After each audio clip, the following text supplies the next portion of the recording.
adalah organisasi Nirbala yang mempertemukan para pemangku kepentingan dari 7 sektor industri kelapa sawit. Selanjutnya, LPO mempromosikan praktik produksi sawit berkelanjutan yang membantu negara-negara produsen minyak sawit mengurangi deforestasi, melestarikan keanekaragaman hayati dan menghormati penghidupan masyarakat pedesaan. RSPO berkomitmen untuk memastikan bahwa hutan perawan baru dan kawasan lain yang memiliki nilai konversi tinggi tidak dikorbankan untuk perkebunan kelapa sawit, bahwa praktik perkebunan terbaik yang dapat diterapkan, dan bahwa jutaan pekerja perkebunan dan skala kecil menjamin hak-hak dasar dan penghidupan petani, pekerja perkebunan, dan masyarakat.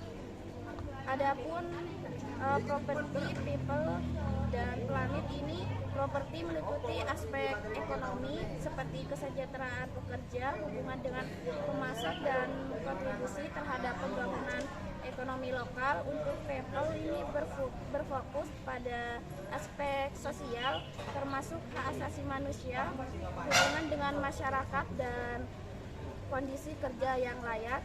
Dan yang terakhir itu planet, mengacu pada aspek lingkungan seperti konservasi keanekaragaman hayati, pengelolaan lahan, dan emisi gas rumah kaca. Pada analisis kasus perusahaan kelapa sawit berkelanjutan ini, berdasarkan data yang diberikan, yaitu analisis penerapan RSPU pada pilar planet, ada 3 pilar planet. Yang pertama itu koneksi hak guna usaha, kedua pembukaan lahan, yang keempat menanam dan perawatan, dan terakhir infrastruktur perkebunan. Yang kedua, izin usaha perkebunan terbit tahun 2001. RSPO atau Roundtable on Sustainable Palm Oil mendukung kesejahteraan pekerjaan di perkebunan kelapa sawit melalui beberapa langkah strategis. Yang pertama, perlindungan hak pekerja. RSPO menetapkan standar yang melindungi hak-hak pekerja, termasuk larangan pekerja anak dan eksploitasi. Yang kedua, upah hidup layak. RSPO mengadopsi pedoman untuk menentukan upah hidup layak bagi pekerja, memastikan bahwa mereka menerima kompensasi yang cukup untuk memenuhi kebutuhan dasar. Yang ketiga, kondisi kerja yang aman.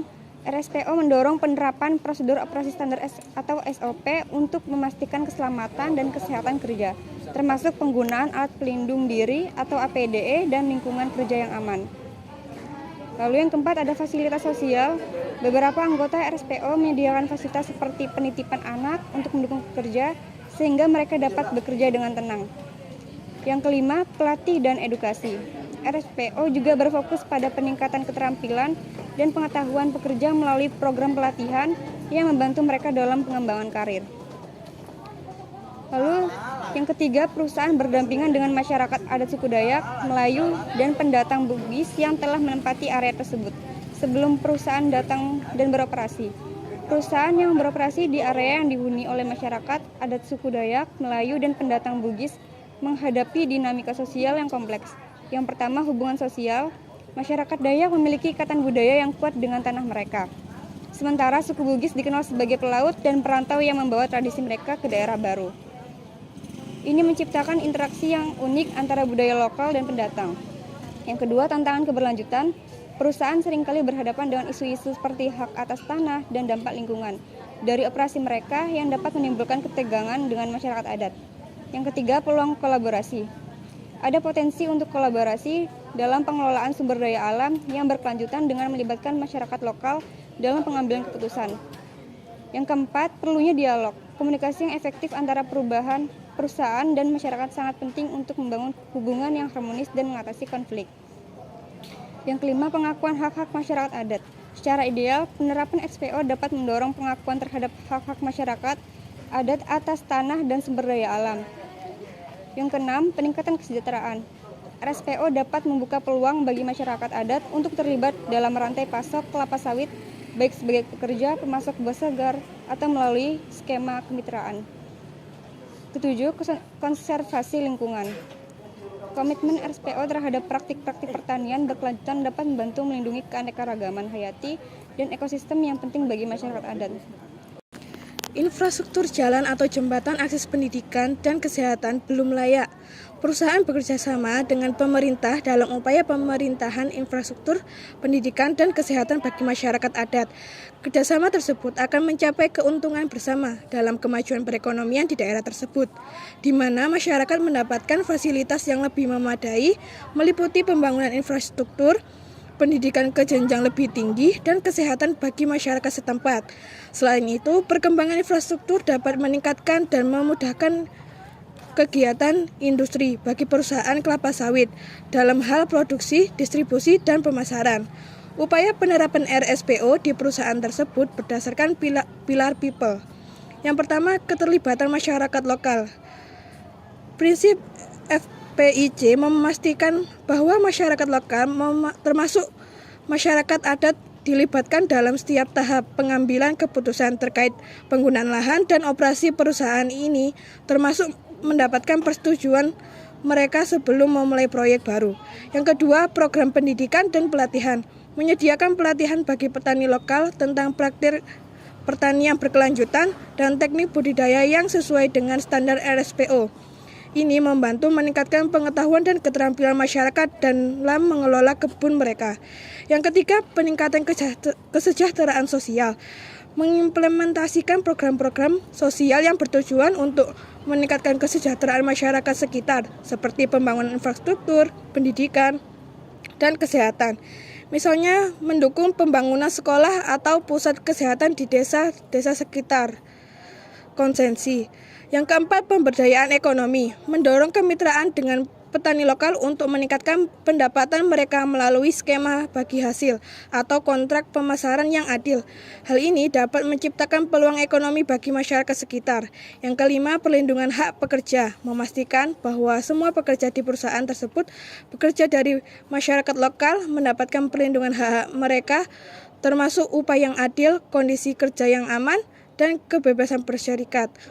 Yang keenam, program bantuan sosial, mengembangkan program-program bantuan sosial untuk mendukung masyarakat yang kurang mampu, termasuk distribusi makanan atau bantuan kesehatan, terutama dalam situasi darurat seperti pandemi.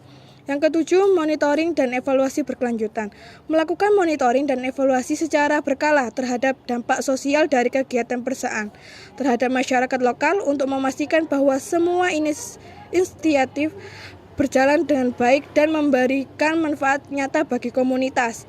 Yang terakhir, membangun hubungan baik dengan masyarakat.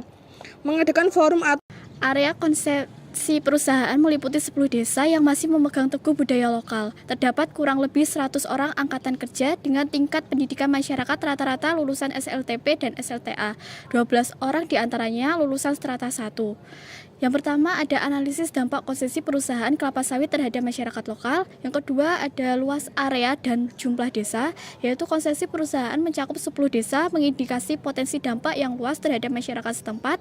Dan yang ketiga ada budaya lokal, yaitu adanya budaya lokal yang kuat menunjukkan adanya potensi benturan atau adaptasi antara praktik perusahaan dengan nilai-nilai masyarakat. Kemudian ada angkatan kerja, yaitu mayoritas angkatan kerja memiliki pendidikan menengah sementara segelintir memiliki pendidikan tinggi. Hal ini mengindikasikan adanya potensi kesenjangan dalam pemahaman dan partisipasi dalam pengelolaan perkebunan. Kemudian ada pilar planet RSPO, adanya 12 orang lulusan S1 yang memahami pilar planet RSPO menunjukkan adanya upaya perusahaan untuk menerapkan praktik berkelanjutan. Namun perlu dikaji lebih lanjut sejauh mana pemahaman ini diterapkan dalam operasional sehari-hari.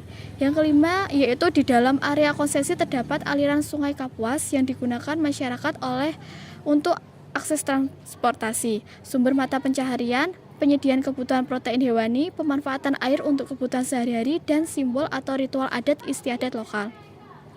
Sungai Kapuas memiliki peran yang sangat penting bagi masyarakat sekitar, terutama dalam konteks prinsip planet dari RSPO. Prinsip ini menekankan pentingnya penjaga lingkungan dan keanekaragaman hayati dalam praktik perkebunan kelapa sawit. Berikut adalah penggunaan Sungai Kapuas dalam prinsip planet RSPO. Yang pertama ada konservasi keanekaragaman hayati.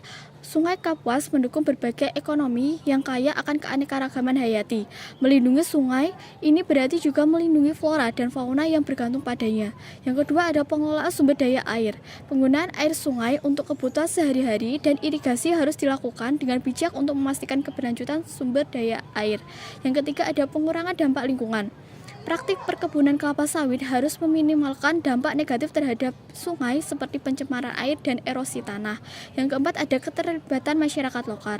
Masyarakat yang tergantung pada Sungai Kapuas harus dilibatkan dalam pengelolaan dan konservasi sungai untuk memastikan bahwa kebutuhan mereka terpenuhi tanpa merusak lingkungan. Yang keenam ada infrastruktur jalan atau jembatan, akses pendidikan dan kesehatan belum layak. Implementasi Roundtable of Sustainable Palm Oil atau RSPO di perusahaan kelapa sawit tidak terkait langsung dengan infrastruktur jalan atau jembatan.